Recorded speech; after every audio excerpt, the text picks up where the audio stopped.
Oh my goodness. Why, hello there, wizards. Welcome to WIZARDOLOGY. I'm so glad you could join me. Look at this new hat. Boom! Wade the Wizard. Got this radical slime striper. We got all sorts of stuff. We got a fun little tassel here, a little feather there. Of course, the slime mullet. Today, the topic of today is boop, boop, boop. Let's see what we got. The future of morality.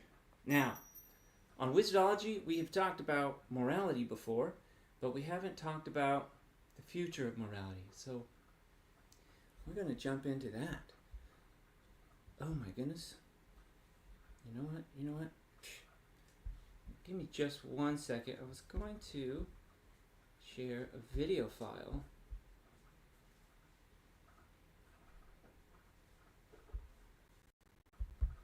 Two, three. All right, hold on. Technical difficulties. Hey, we got a viewer. Welcome to Wizardology. We're jumping in. We're talking about the future of morality.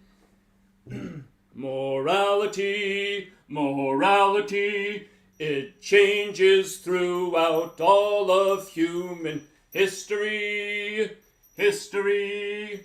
I'm glad to be on the right side. A mystery.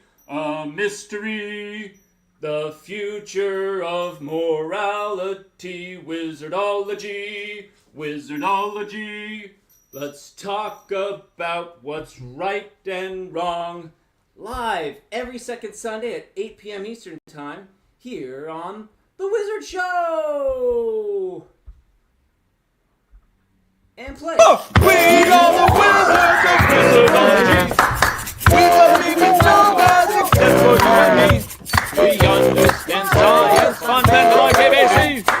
We evolve every day to be best we can be. We are the wizards of Wizardology. We come into existence with love and ability. We treasure the mind, heart, and body to be healthy. We evolve every day to be best we can be. And here we are. Welcome to Wizardology. Let me just fix my hat here a little bit. Now, Wizardology is a time. Let me see. Maybe this microphone. I'm trying some new different things. So I'm going to try and hold this a little closer. See how that works. Yeah. Wizardology is a time to slow down, reflect, and it was something I learned from Mr. Rogers' neighborhood, Mr. Good old Fred Rogers. And he tried to teach that the value of silence or reflection. We can learn a lot in these moments where we pause and slow down and think. And I just kind of feel too often with social media, we're scrolling and scrolling. We get these videos that are 30 seconds, 20 seconds, 5 seconds. We're bombarded with noise and entertainment. Sometimes it's good to just slow down and relax a little bit. And I think another thing with social media, we're bombarded with stuff, but it's also a lot of the time we're comparing ourselves to other people. We're seeing how other people are more, what other people are doing, and we might think, oh, I'm not as rich, I'm not as famous as these other people. I'm a loser, and you get down on yourself. And I don't want you to be down on yourself, because I think you're an awesome person. Also, I've been thinking about how boredom fuels creativity.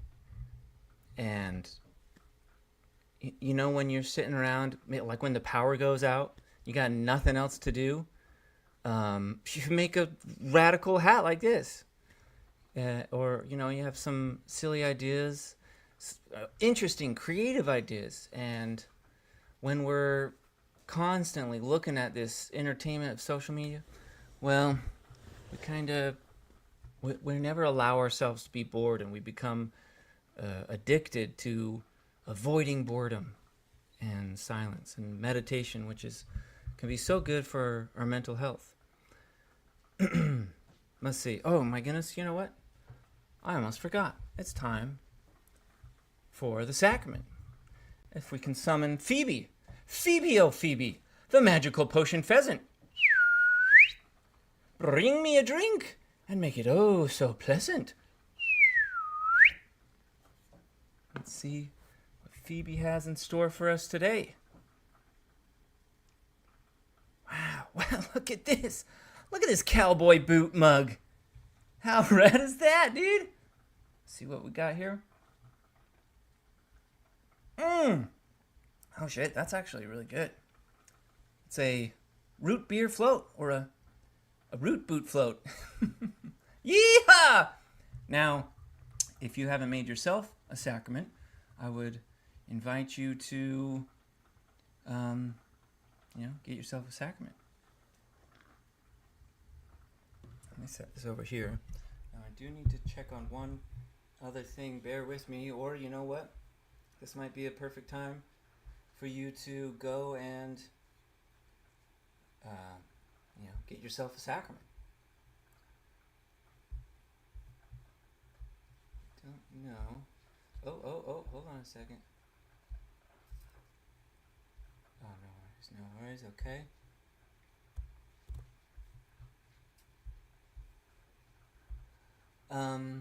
Right, what was I saying? We want to pause and reflect, and I think that helps with our mental health, our creativity. So, maybe try and, I like to do a no watch Wednesday. It kind of helps, just get away from that social media. But I also wanted to talk about, as wizards of wizardology, to be a wizard is to be your truest self, to not be influenced by other people. Do what you want. So many of these influencers, they perpetuate this really unrealistic, fame and fortune but me personally, I don't really care for, the things that I value most. I value being happy and helping other people. I kind of want to be an influencer. I want to be a positive influence through wizardology, but I don't want to be, I just want to do my own thing, and that's kind of what this is. And just so many influencers, they perpetuate this weird idea of that. I don't know. Not everyone. I don't want a car full of garages. I just need one car. All right. But and a motorcycle. You can't. Car and a motorcycle. Right. I just have a few notes here. Yeah. Influencers, man. I want you, as a wizard, to be your best wizard self. Oh shit! Hold on a second. I'm gonna be right back. Give me 10 seconds. Oh, here we go.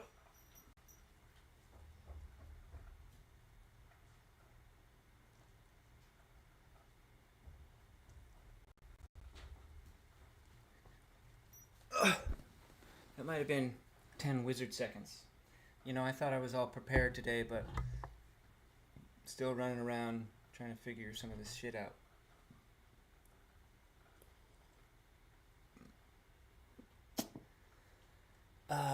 Right. So, you know what? Look at this. Check this out. One thing that I want to start incorporating with wizardology is like a show and tell, and I want you wizards watching to also sound off in the comments and let me know how your past month has been, something fun or exciting, a little show and tell. And I wanted to show you this beautiful, being real careful. Look at this bonsai tree. It's a jade plant, potted. Bonsai meaning tree and pot. It's bound in pot or something. But yeah, my sweet, lovely, thoughtful spouse, she loves me and she wants me to be happy, and she knows I just love cute little bonsai trees. So this is so I made this, or I potted this. We went to a potting class just a few weeks ago. So just a young little bonsai, and who knows, maybe when I'm 90 years old and still doing this ridiculous wizardology show, maybe it'll be big old nice beautiful bonsai. Right there. And I've got one other show and tell for you. Oh my god, I'm not even wearing my wizard glasses. What is this? Look at these beautiful specs. Woohoo! Look at those dazzle. Hello! Whoa, there you are! Oh shit. So these are a magical item that I discovered, and I found out that when I look through these in this direction, I can see into the future. Whoa! And as I dial this, let's see. Here we go. So that's not as far into the future. There we go. That's about 10 minutes or so. I got something pretty exciting in 10 minutes. You got to stick around. Oh, the screw is a little loose. Let me just fingernail that tight. And then, of course, if you flip it around, then you can see, whoa, there you are. You can see into the past. Right, yeah. Future, past. But, you could also just read a history book. Pretty wild. Well, yeah, so history. We're talking about the future of morality today. And I might, let's see. Let me just check something here.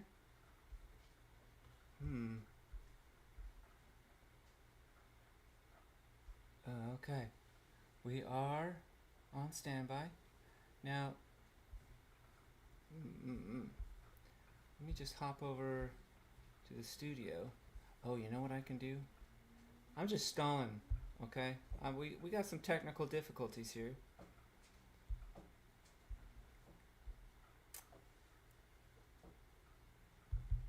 Our program to bring you this important. It just jumps automatically there.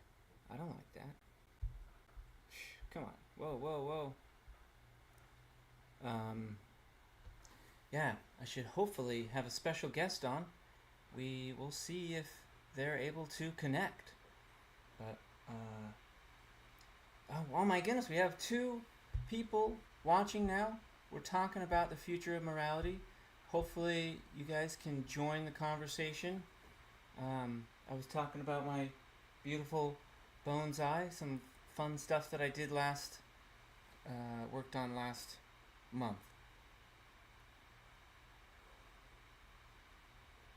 Well, you know what? While we're waiting for our special guest, I'm going to jump into a few things. Let me see if I can look through here. Now I was looking through these future glasses. I need a cool name for them. Future specs. Time optics. But yeah, so I was looking through this, and I found some things that, because here's the thing: when we look back in the past, we see a number of different things. We don't even have to go that far back when we see things like that were socially acceptable by everybody. Things like slavery, civil rights, women's rights, homophobia. And, we've come a long way in a little bit of time, but we still got plenty of room to grow. And I wanted to talk about some of the things that today people just consider socially acceptable. But I feel that they're immoral. And now here on Wizardology, we have one commandment, that is to be good. And, oops, let's see if that sounds a little bit better. We have one commandment to be good, and we define morality as increasing the overall well-being of a sentient creature by means of informed consent. And immorality is to cause harm to a sentient creature or oppose their informed consent. To be good is to avoid immoral actions while also striving to be moral. So I created a list of socially acceptable things nowadays that are immoral, and I kind of ranked them by considering the number of people who don't really think much of it or don't think that it's bad versus kind of how bad it is. And let me take a look here. Aha, yes! So one thing that's going to be considered immoral in the future is transphobia. Now, really, there's not too much. The reason why this is ranked on the bottom is because most people are good people, decent human beings, and they realize, hey, just because this person wants to change their gender, that doesn't matter. You know, I'm a gender fluid. Sometimes I feel more masculine. Sometimes I feel more feminine. I don't really care to define my gender.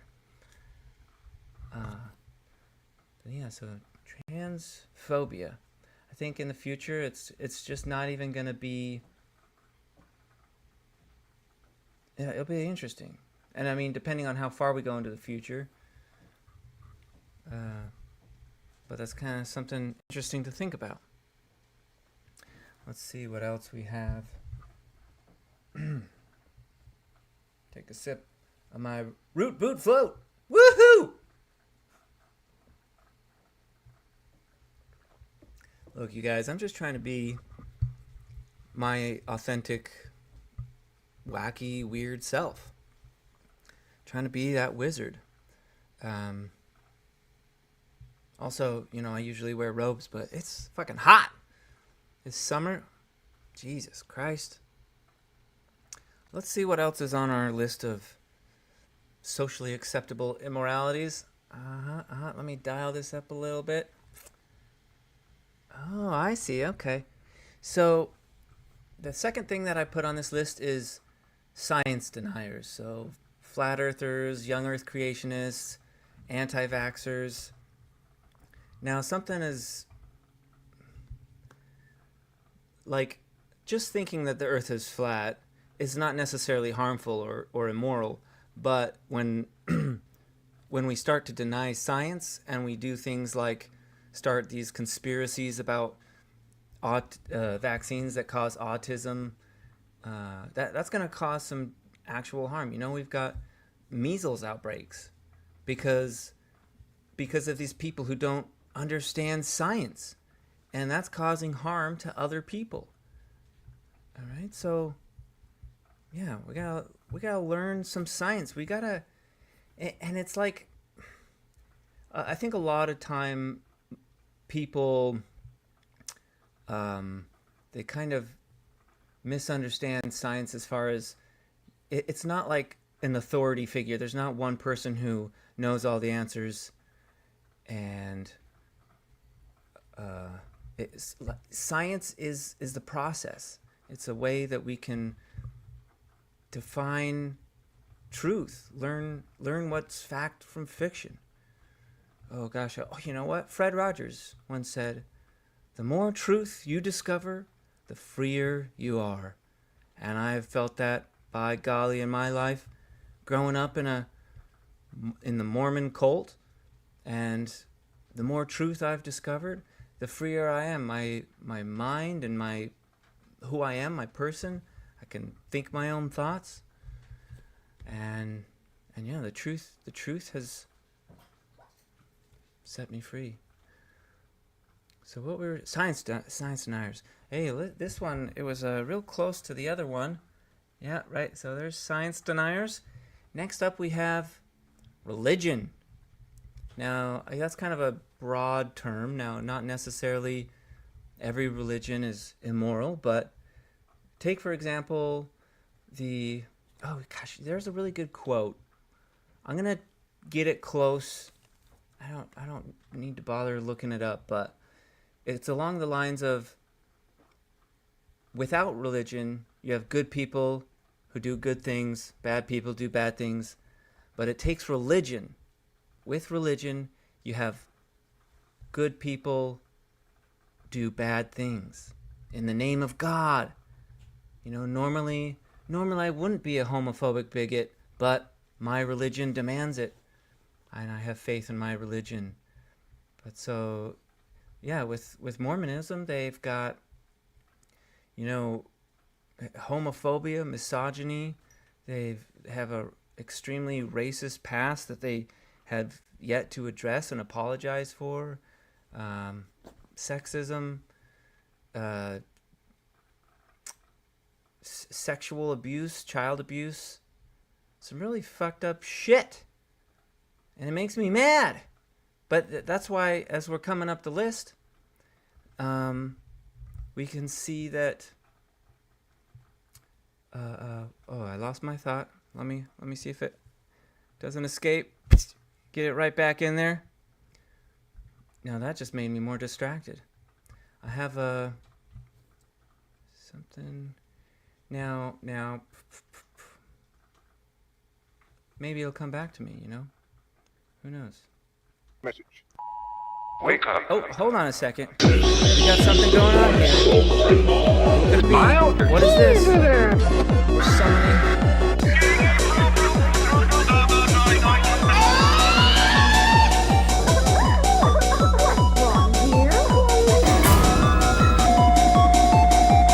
Like that. 6 weeks later. This is not real. Oh my goodness. Who could this be? Hello, welcome to Wizardology. We have Hello. Snake was right. I had some technical issues, but I made it through. Can you hear me okay? Yeah, I hear you good. Yeah. Your video's looking good. I'm so glad you could join us. Yeah.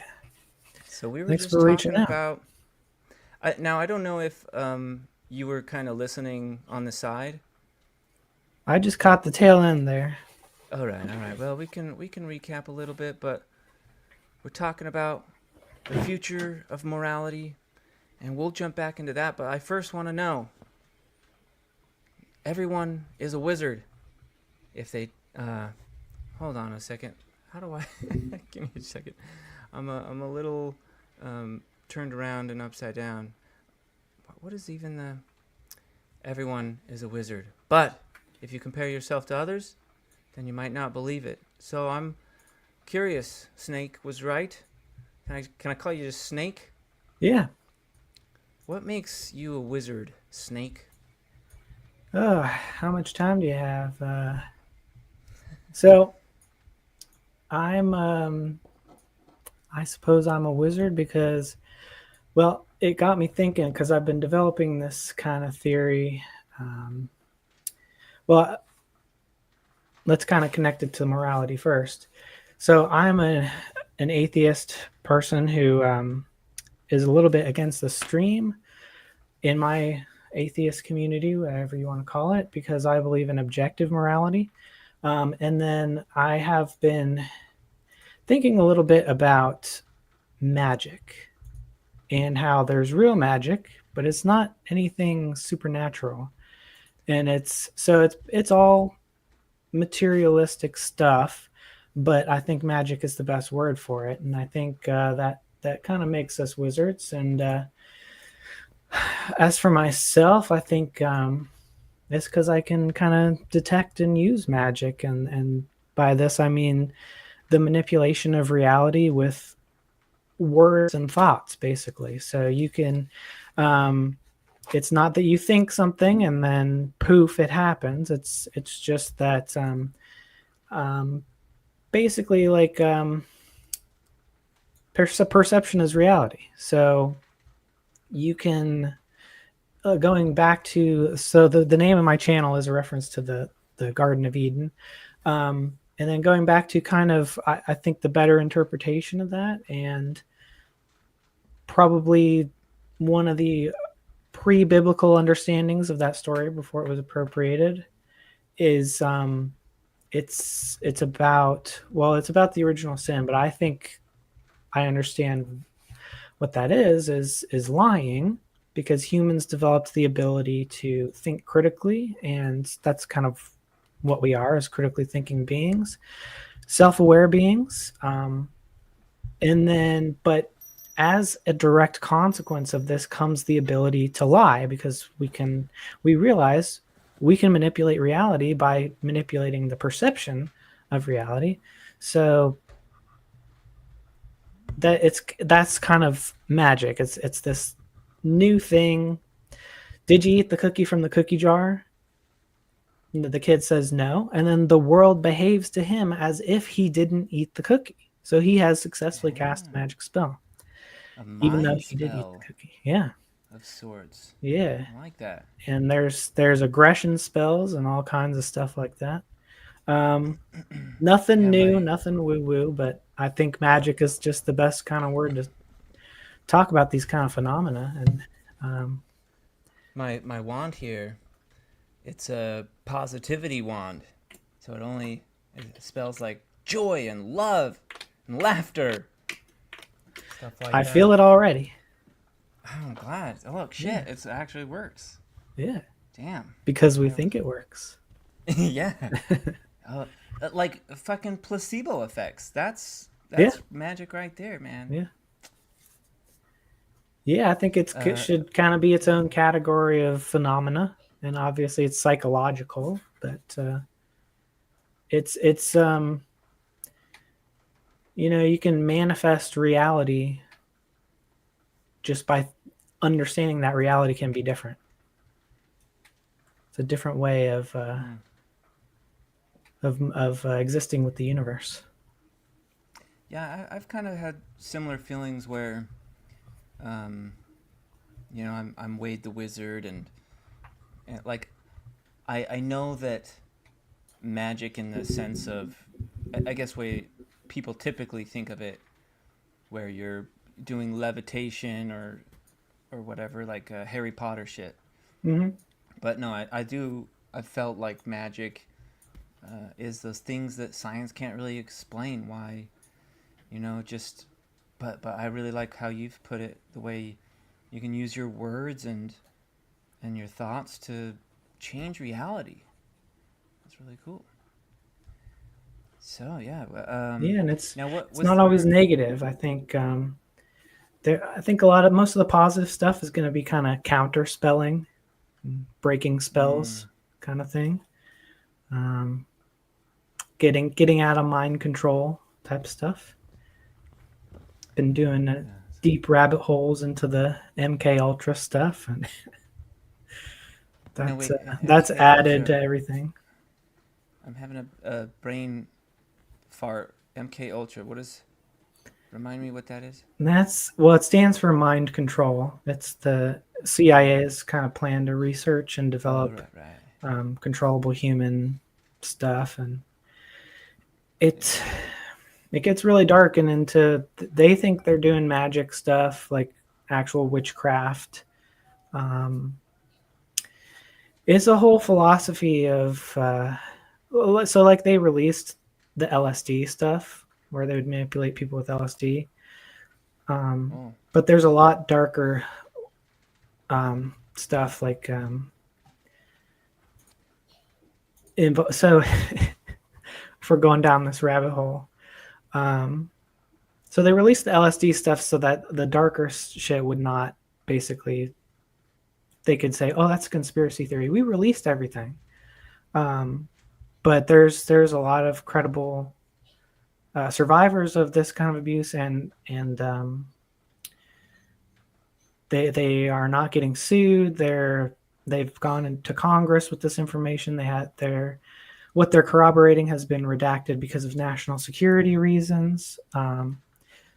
And so this goes back to, like, it's pretty much common knowledge that we brought in a ton of Nazis to do rocket science, but we also brought in their medical doctors, and they were doing, the Nazis obviously were explicitly ritualistic and occultic, and they were doing extreme behavior modification, like, and then we integrated them into our national security administrations, and there's been lots of abusive stuff going on, and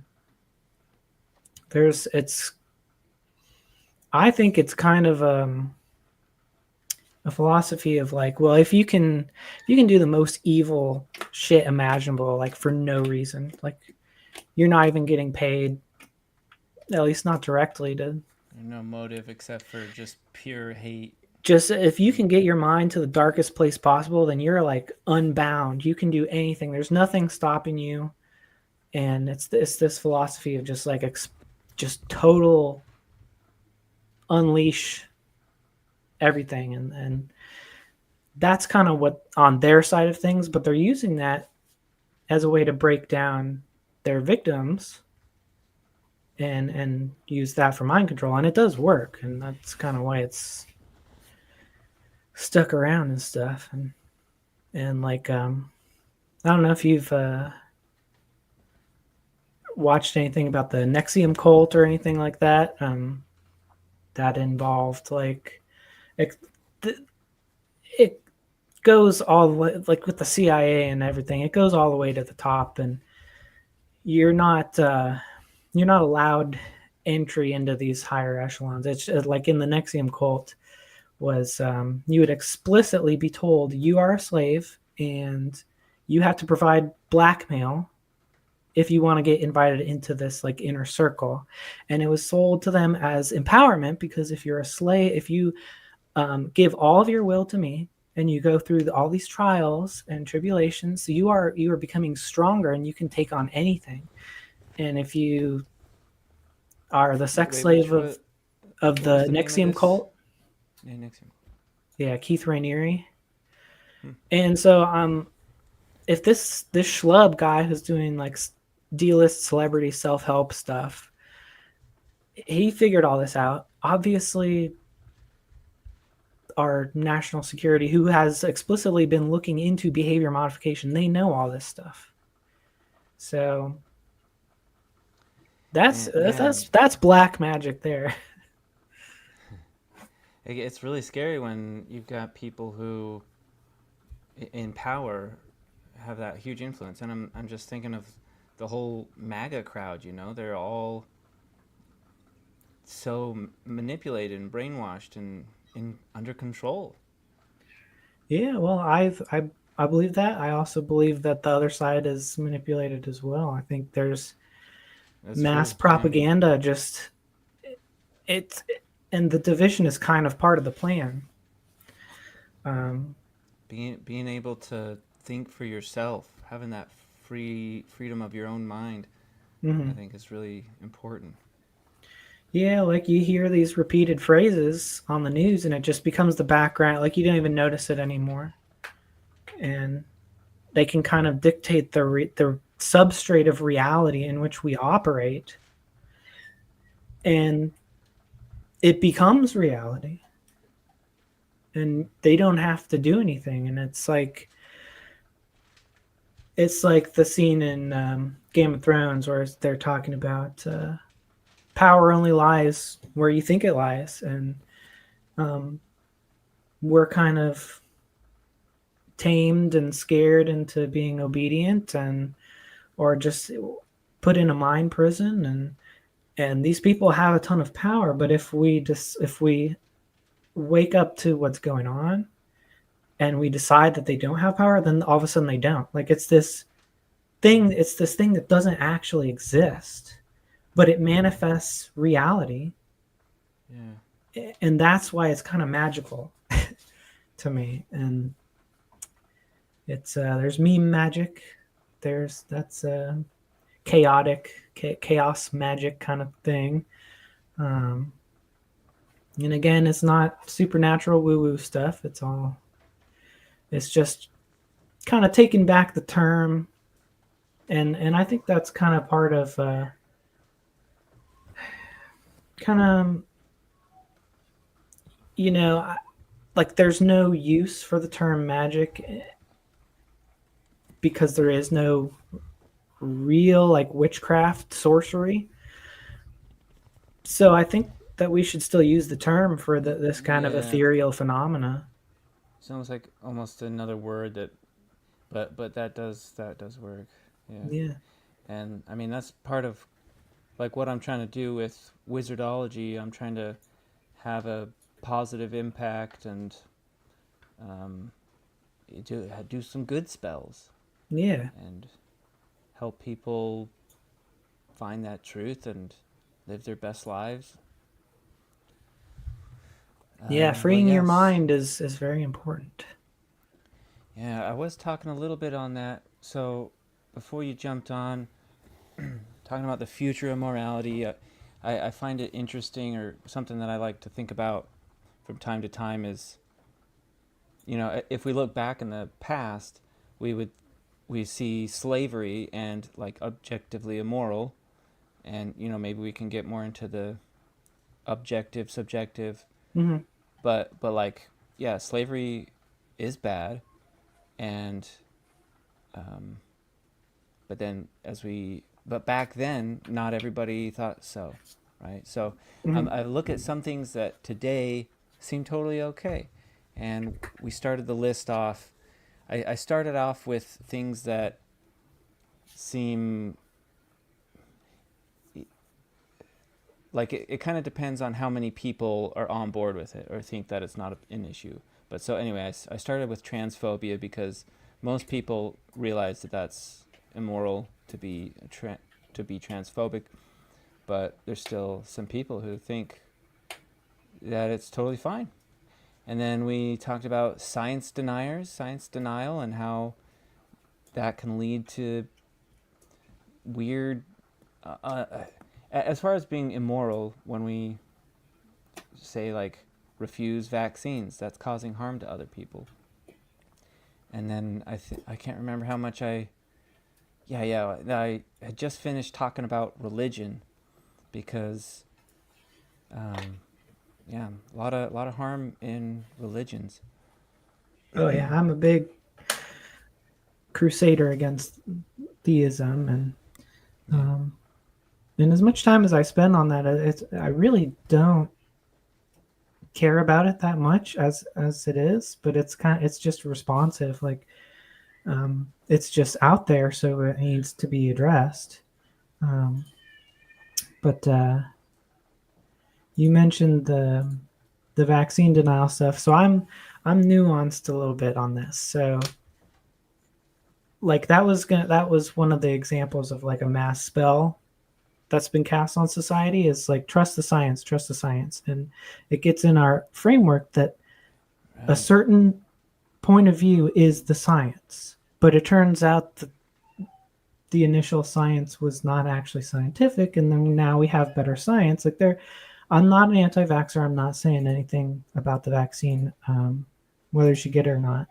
But even the term anti-vax has been equated with people who are into vaccine safety, which to even question like, okay, is this vaccine safe, has become taboo. And I have no problem with vaccines, but there is reason to have concerns with some of them. Yeah. The adjuvants, they inject mercury into you, and the mechanism of which is to cause an aggressive immune reaction, and this can cause the vaccine. Vaccine injuries are a thing, and people should be able should be able to make that choice for themselves. Mostly, I think there's some nuance there too. It's like, okay, Ebola's everywhere. You have to get the shot, or else millions of people will die. Like, it's a spectrum of how serious things are. But that was just an example, not a real thing. Hypothetical. but like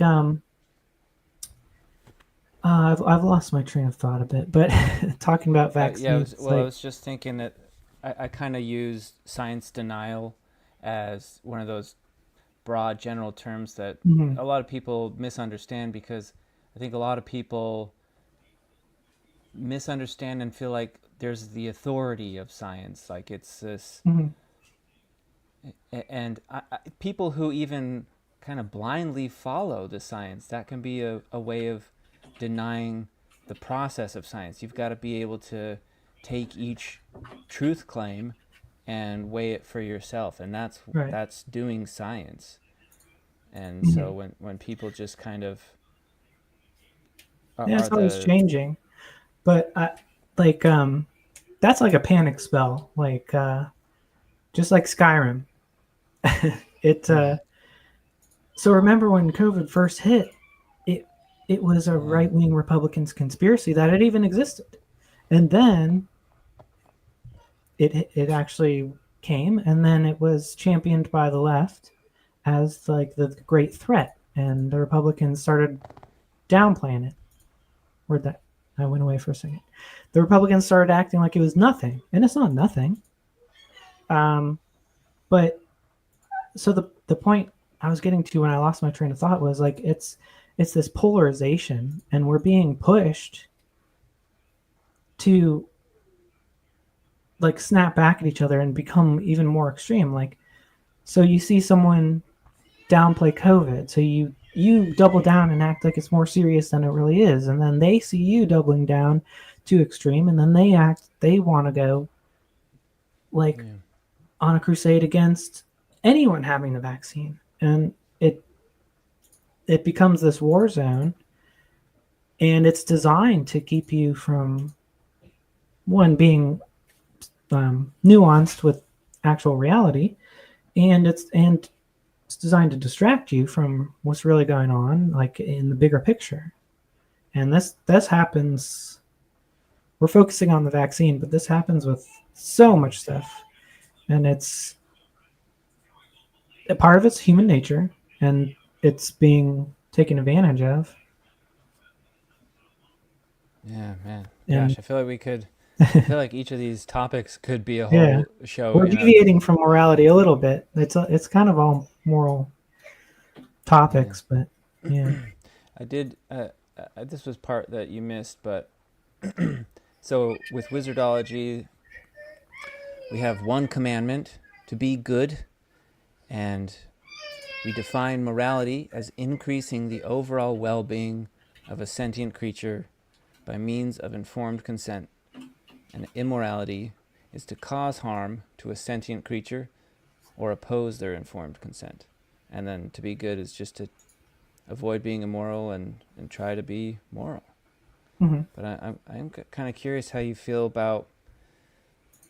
so another thing about Wizardology is I like it to be a democratic collaboration. So, everyone can... So like our law, our commandment can change, or our like definition of morality and how we operate here. Yeah, I like it. If I'm being technical with my position, please. I would say that's kind of the conclusion of morality. The way I would define it is just existing or acting correctly or rightly. And it comes out that consent and sentience are goods. I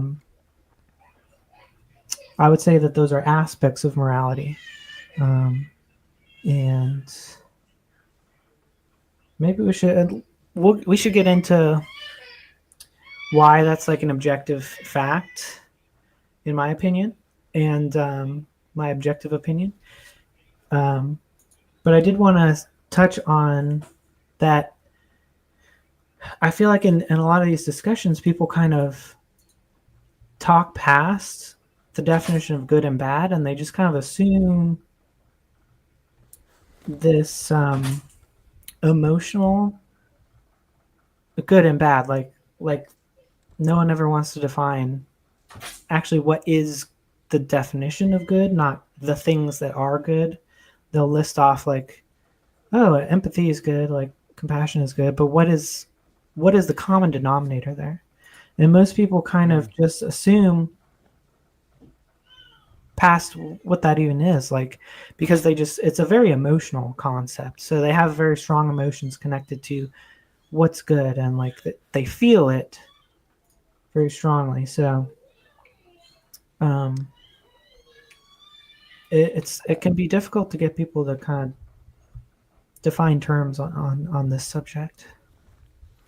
I guess kind of how's my feelings of morality is it's based in evolution. So we're a social species, and it like we can biologically evolve. That's what's best for our species. Might be, to walk upright. So we evolved that, and then we also, as a social species, we've learned that killing our own species is not good for the survival, and Yeah. so we developed these laws and codes of morality of around that. And so I think, like, fundamentally at a base of what's best for our species, that's kind of, I guess, not causing harm, or but then I extend it to other creatures that can feel, other sentient creatures. Yeah. And I think there's an underlying fundamental reason, like a law of nature, that those things end up being the way that they are. Like, why do social species need to have empathy with each other? Why is sociality even a thing at all? And um, I I think it's in the laws of literally down to the lowest law of existence, or the highest law, if you think of it that way. Um, and But I think it's interesting when you said what is best, like walking upright is best for the species. It's like, Yeah, well, better, not necessarily better, best, yeah. but it Well, no, can yeah, help for but the environment that we're in, right? you're right. Because every evolution is based on the creatures, and there's not to say like better evolved. It's just best evolved for the Right. environment. But the point I'm getting to is the root word of best is good, or better is good. So I think everyone can recognize that we can objectively measure certain things being better or worse, and yet, at least in the atheist camp, it's always stated like there's no objective good. But you can objectively measure if something's better or worse, even if it's like, well, better or worse at running or swimming. You have to pick the goal or the agenda or whatever, but you still now have an objective standard of what good means. And I feel like a lot of the atheists don't want to accept that. And the theists I can't even get, like the divine command theorists, I can't even get them to even usually get to this kind of point. Yeah. I But guess my feelings on, because like there's that debate on objective morality, and also like, is free will, do we have free will or not? I just kind of, is it objective? Let's just talk about each case by case kind of situation, and we can form it, like whether there's some kind of universal truth. I don't see as important as just talking about each specific issue, but it's yeah, interesting. I think there is a problem, at least in the rhetoric of society, when someone's moral foundation is ultimately relativistic or subjective. Because, I mean, I see it working really well. I've seen a tide turn where, the theists do have a good cudgel, even though that their theory on morality is ultimately worse. They most theists act better than their actual technical theory would suggest they should, but they, I think I lost my train of thought again, but there's too many moving parts here. But ultimately, yeah, they have a good cudgel with which to win debates, and it really does. It turns the tide, and it can break spells or create spells. And when they point out that if someone does not have an actual moral principle, that their morality is in fact based in preference, and it's really easy to get a score on them to say, well, if it's all based in preference, then I prefer to do X, Y, and Z, and that should be fine by you. And there's no comeback to that. And I think that that's at least rhetorically important to address. But I happen to think that it's true that there is an objective response to that. But I see that as a real weakness for the moral relativist side.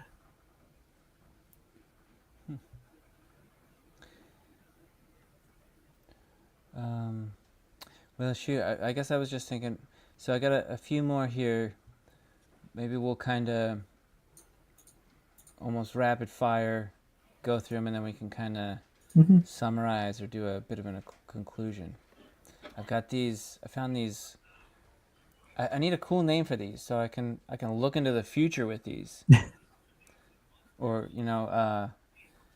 but yeah, so I was looking at what's the future of morality, and one thing that How about chronoculars? really, a what? Chronoculars? Chronology? Yeah. Chronocular. Oh, fuck. Yeah. That's I like that. My chronoculars. There you go. But yeah, so one thing, as we get up into what's more socially acceptable, I think a lot of people don't care much for like climate change. They just they don't they just think about themselves. They don't think about the whole ecosystem and our consumption and our wasteful, we're just fucking the earth of all its resources. And I think in the future, already we have quite a few people who are thinking like, why didn't our boomer parents, like, it was immoral for them to not to hear the science behind this and then do nothing. Unfortunately, I think it's going to get worse before anything changes. And then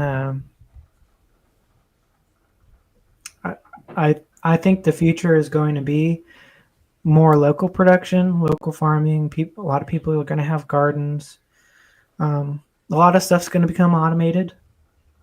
There's going to be a lot of weird economic changes. But I think for a lot of solutions to a lot of problems is just going to be moving back away from desk jobs and start, having, people are going to probably start having their own gardens, having their own chickens. Sorry if you can hear my dog scratching. There's a little bit of noise, but it's not bad. Yeah. But yeah, I mean, I think it's an interesting thing. People fought long and hard to get out of backbreaking farm labor and into offices, and it seems like people are more miserable than ever with their work. And it's just like, you don't have anything tangible with your blood and sweat in it at the end of the day, and for most jobs, and it's hard to appreciate the fruits of your labor because it's just invisible. And I think stuff's going to have to go local. We're going to have to scale down. Our culture is going to have to shift away from consumerism, and I don't know how we're going to achieve it, but wealth as a form of helping people. Well, actually, that might be a good transition, because the next thing that I have, I mean, the thing that comes to mind is the question of, if I steal a loaf of bread to feed a starving family, is that immoral? Versus, say I've got 300 billion loaves of bread and I don't share. It's like greed, and I hoard all of that wealth. And, nowadays we just have these hyper billionaires that we can't even understand how rich they are. And so many people just think, well, oh, they deserve that, they earned that, but no, I see that as incredibly immoral, to be just extremely, insanely greedy to that level. Like, I think it should be a prisonable offense. So I'm on the capitalist end of things. I think free trade is, if you consent to exchange resources with someone else, then that's a consensual interaction. But I think a lot of the concentration of wealth is a result of systematic fraud.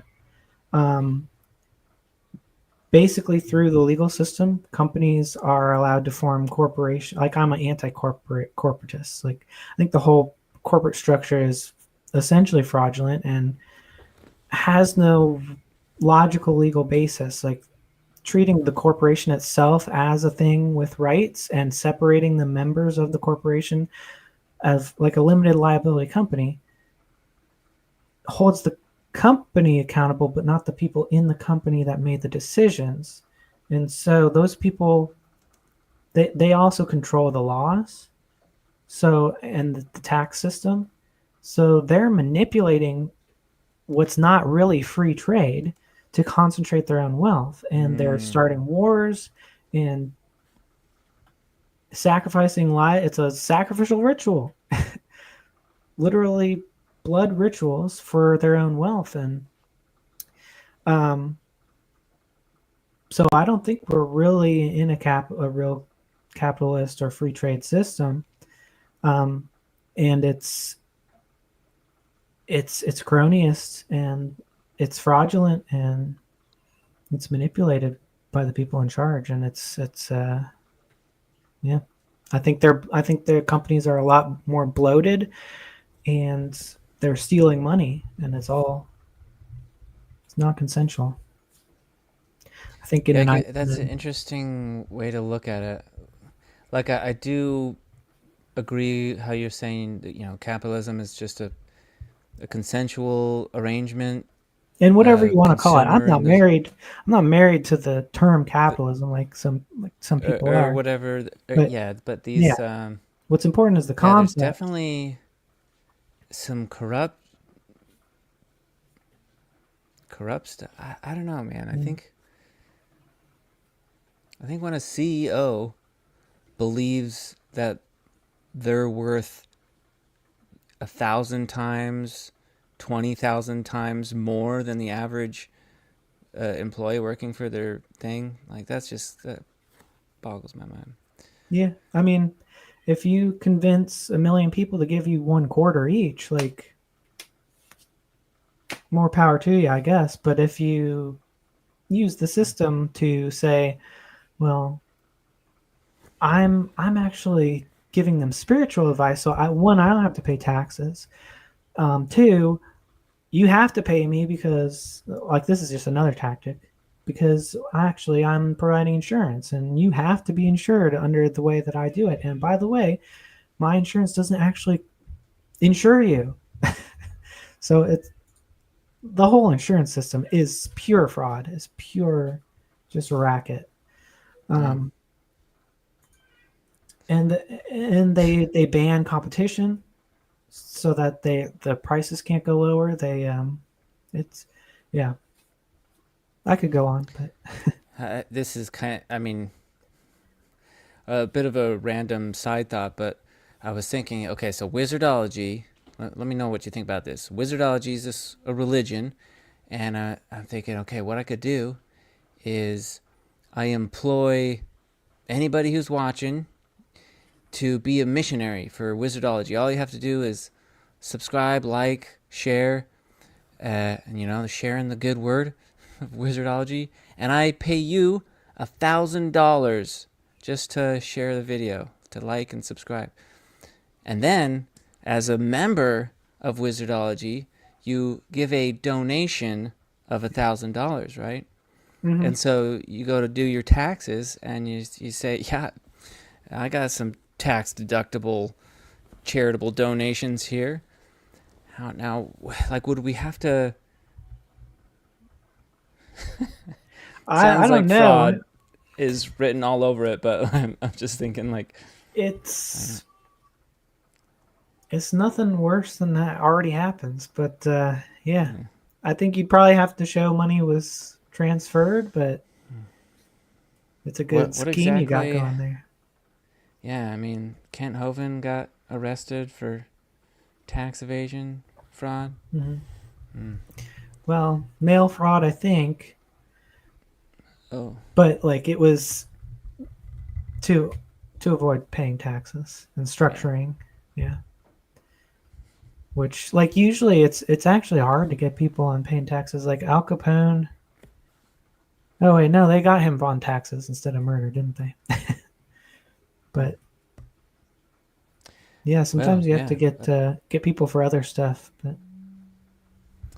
Right. So that brings me. Let's just review real quick. We talked about transphobia, science deniers, or just, I guess, misunderstanding the process of science. We talked about religion, climate change, greed. Now, this last one, I think I ranked it at the top because the vast majority. Actually, I'm kind of curious on what the statistic is here. Let me. There we go.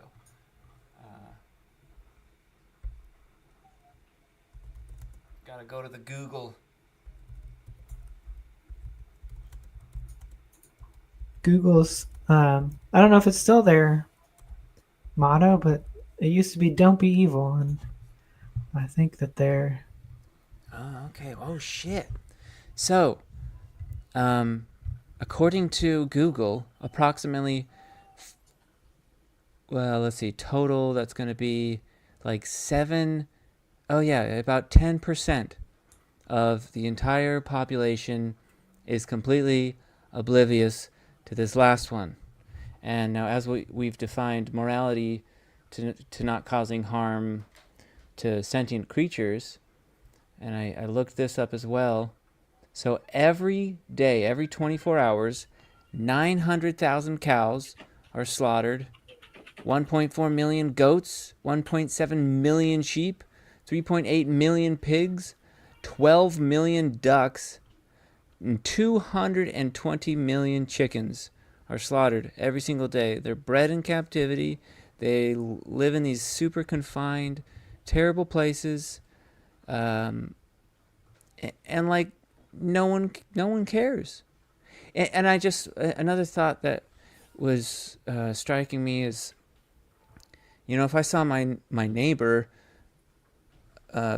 cut his dog's throat and roast him over a fire, then I'd call the police on him. But if it was a pig, there'd be a luau, like mm, it's just kind of wild. And so I don't know, I've my spouse is vegan, and I before I met her I was eating meat once or twice a week. I was eating meat sparingly, but I had no idea after I met with her. Like, so I've been vegan for a couple years now, and it's just so much easier than I thought.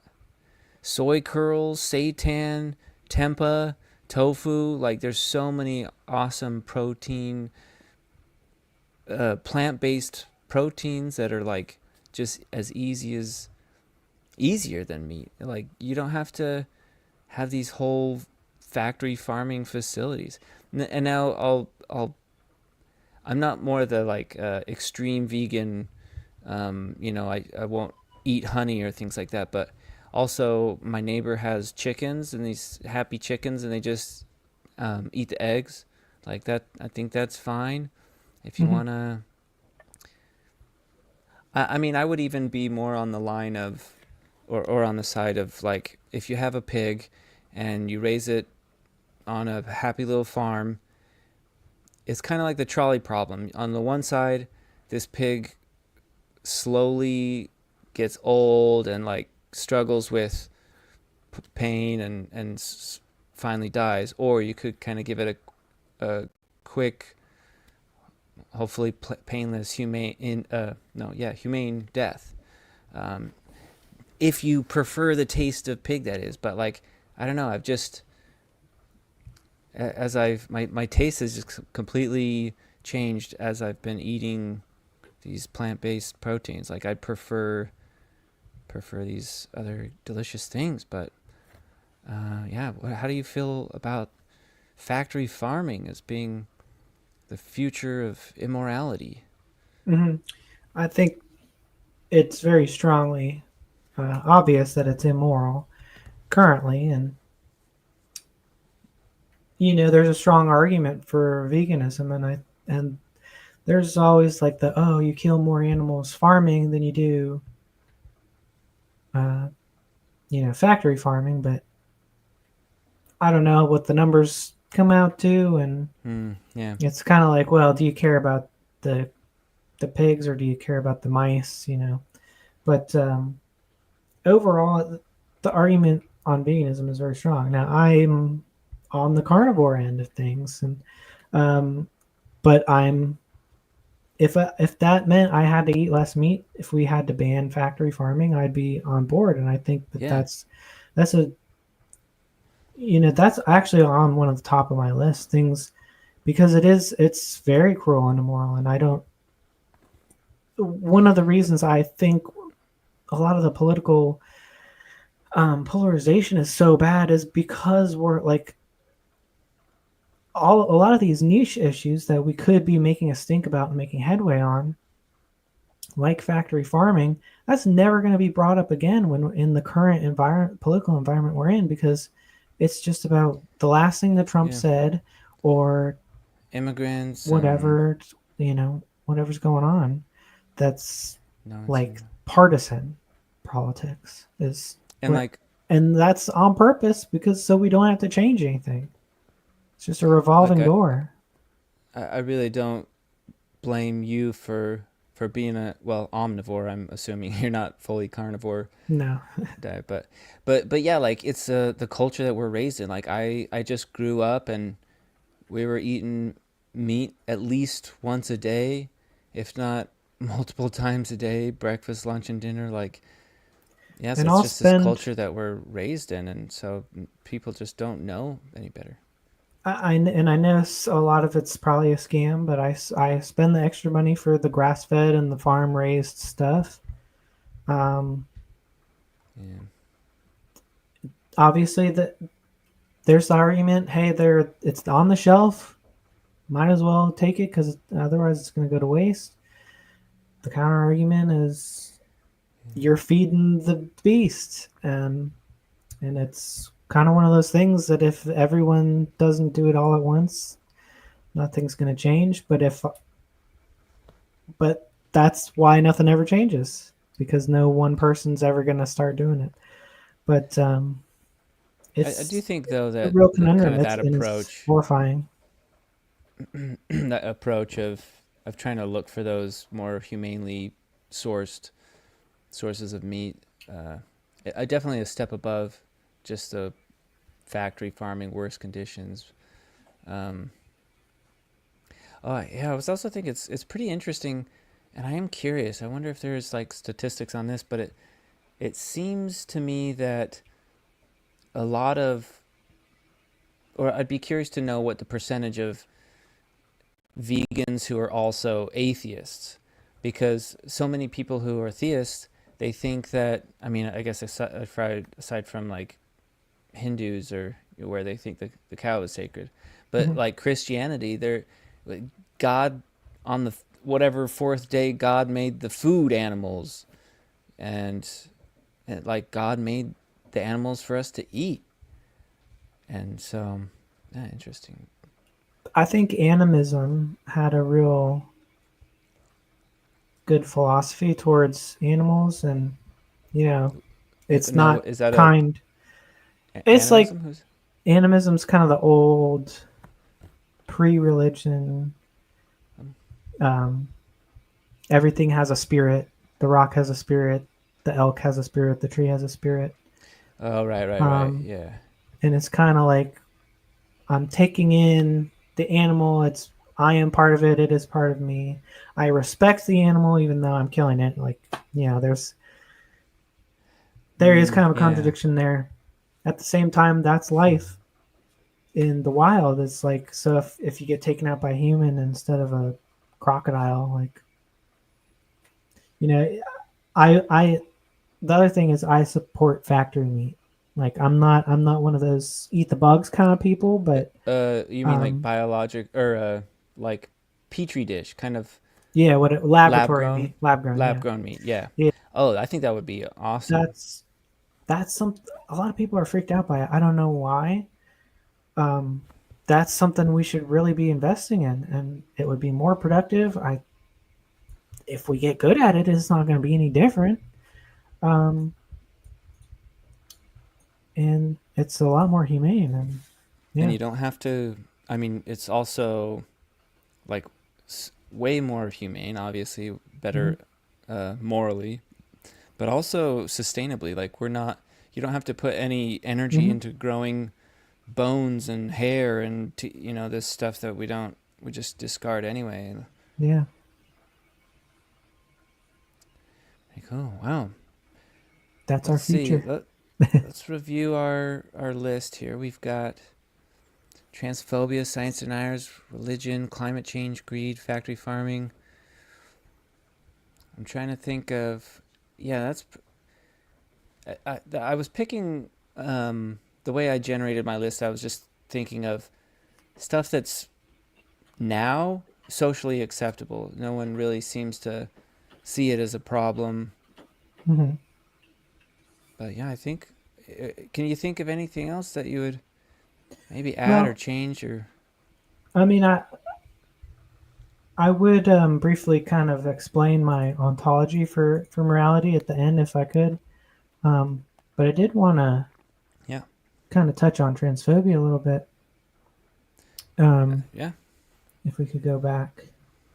So I think We it's actually one of had those a. things that's really polarizing where people kind of keep getting more and more extreme stances on both sides. And I actually wish I could have more conversations with people about transphobia. It just doesn't come up naturally, I guess, in my conversations a lot.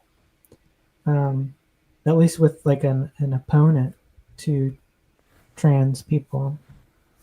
I Mm, met and again I'm nuanced on the issue, so I'm usually the asshole who's like, hey, well, there's some extreme oversteps on the pro trans activists. Um, but I almost never get to interrogate like what the transphobic side, like why. So like things I want to ask them is like, so if we could genetically edit every cell in someone's body and turn them completely female, like down to the chromosomal level, would you admit that a man can become a woman at that point? And it's mm. stuff like that. And I Well, think I the think. way to talk to them is kind of like try and break down like what it is.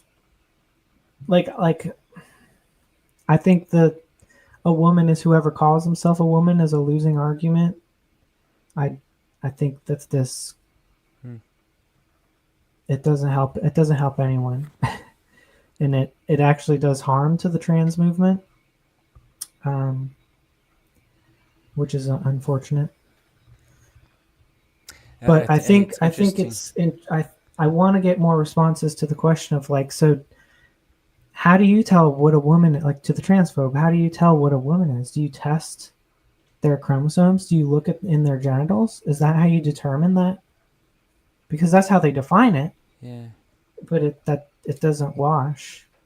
I think a big thing, kind of bringing it back to atheists and theists, where they but they believe that God doesn't make a mistake. God creates a Mhm. man. God creates a woman.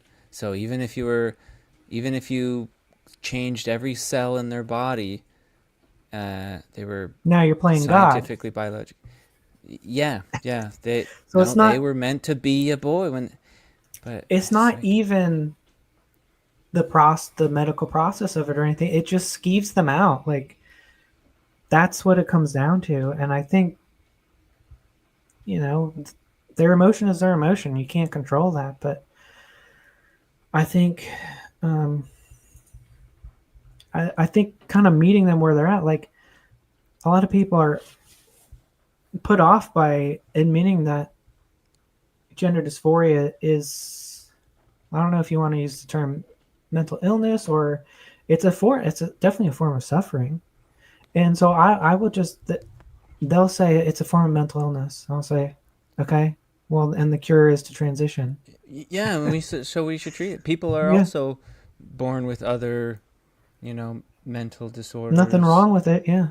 And what do? You either you're using medication or psychology, things like that. But And I think a lot of it is kind of the people who are pushing too hard, like trying to invent fairy gender and stuff, and then the average oh, person gets freaked out and says, I don't want anything to do with any of that stuff, and then they think that's the whole trans movement, and it's like it's the a lot more slippery reasonable slope. than that. Yeah.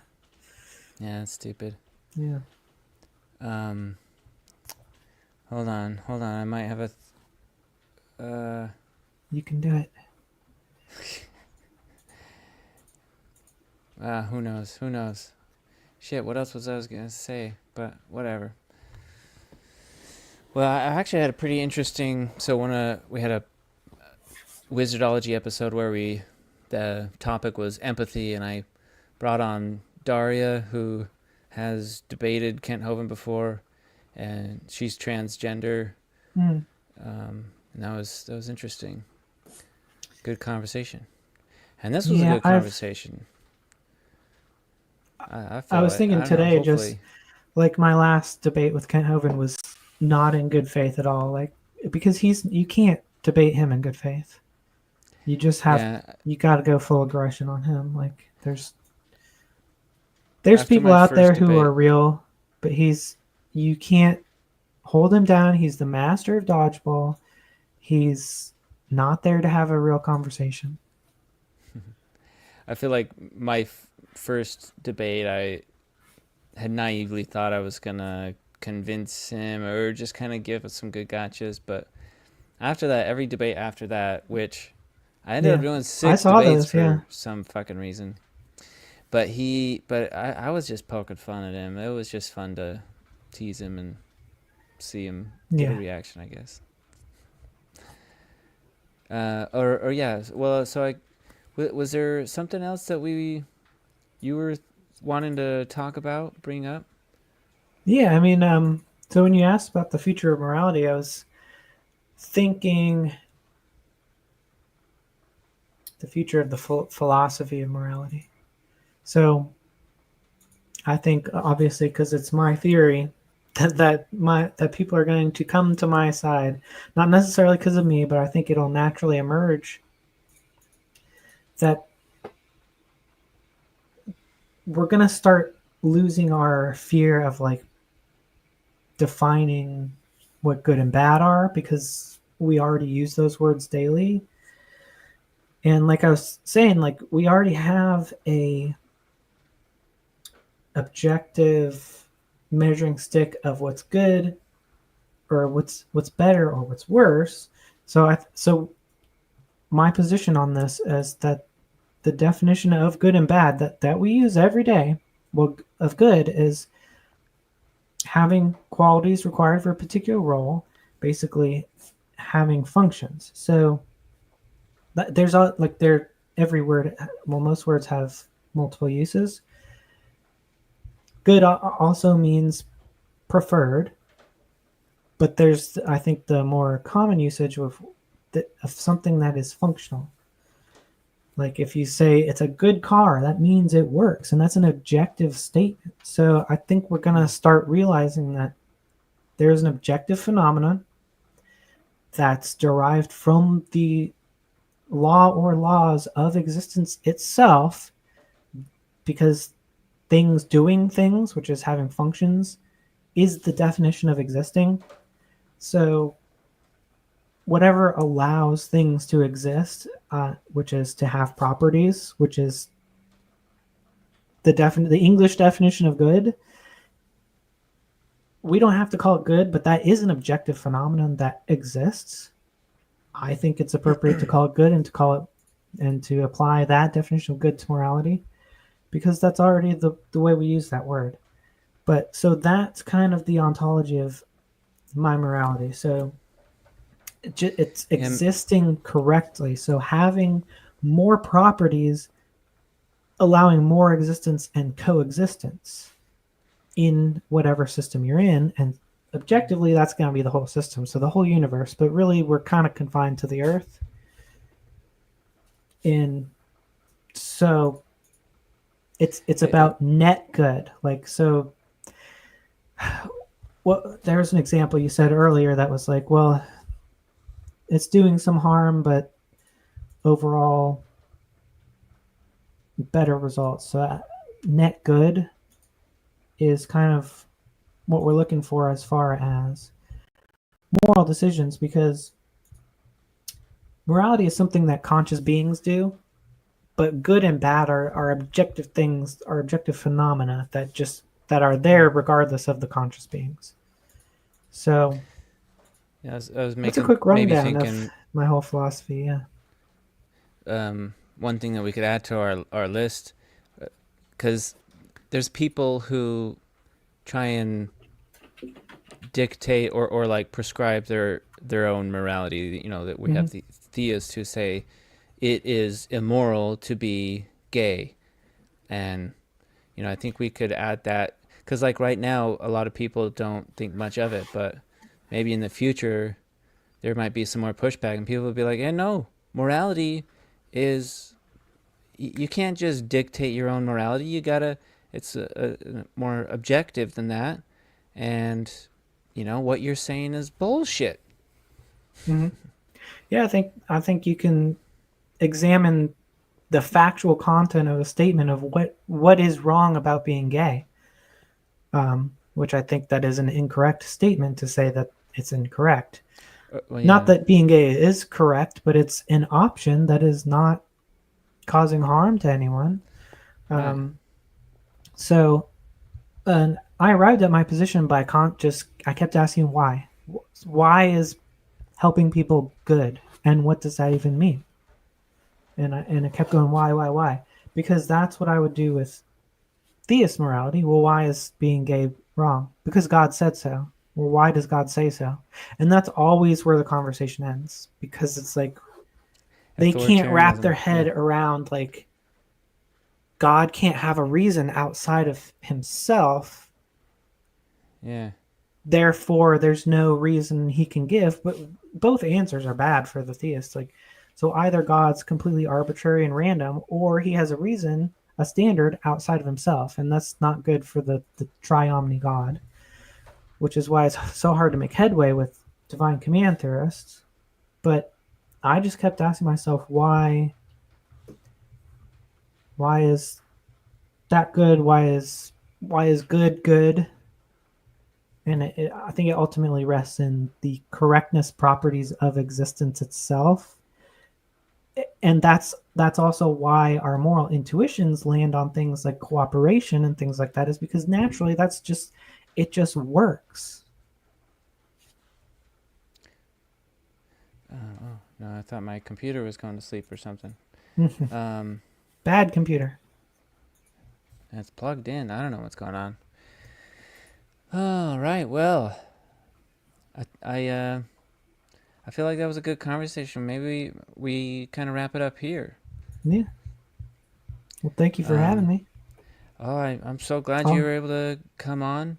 Now, I guess for anybody who's watching, if you want to come be on the Wizard Show, we talk about all sorts of things beyond just morality. We'll talk about one of the things that I like to do with Wizardology is we can talk about anything, everything. Often religions, theists will only keep it limited to certain things, but Snake was right. Everyone, you guys go check out his channel. And I don't believe in any gods, but I believe in you, Snake. Thank you. And I hope you live your best life, and thanks for coming on. Yeah, I'll come yap my trap anytime you want. All right. Thank you for Bye. having me. See ya. Now, I was going to just wrap up a few more things. I realized, let's see, well, gosh, I don't know. I guess that's it. But every second Sunday, oh, fuck, this episode right now is the 12th episode. Last August was our first episode. So, next, let me just pull up the calendar. I'm curious. July. So it'll be August 10th. We're going to be having a big Wizardology turns 1 year old and have a nice celebration. Now we're going to play out with the closing hymn, which is, where is it? Cigarettes After Sex by Apocalypse. I also forgot to mention our opening hymn. It's kind of awkward to mention it now, but I got to give a huge shout out to Everybody Laughs by David Byrne. David Byrne, I'm a big fan of him, but other than that, I have the link in the description below for the closing hymn, and I hope to see you next time, Wizards. Bye!